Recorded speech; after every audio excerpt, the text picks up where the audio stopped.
من دوستان عزیز حاضر در آسایشگاه دکتر طاهری نو بیهی گل کرده ایستاده است. بیهی بهترین چیز برای کسل‌های شوش، مثلا آدم ها 3-4 دانش گرفته آب با جوشونده بیگاه روز داخلش به روغنی مسکه مونده میخورند 2-3 هفته انا همین سلفه نیست میشد.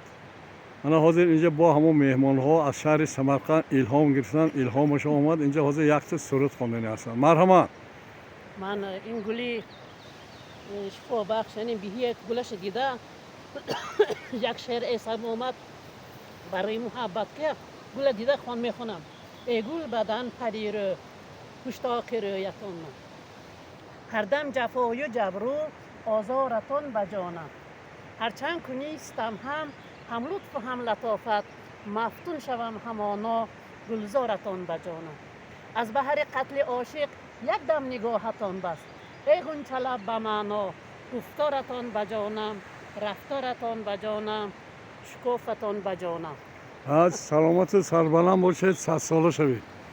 من این حدود آسایشگاه دکتر طاهری تقریبا 4.5 گکتار زمین دریاچه شوخ انا پرنده ها خانساده است. آفتاب برآمد، آسمان صاف و بی‌غبار. سلامت و سربلند باشید. مرحمت به آسایشگاه دکتر طاهری برای سالمی برقرار کردن و عمر دراز دیدن.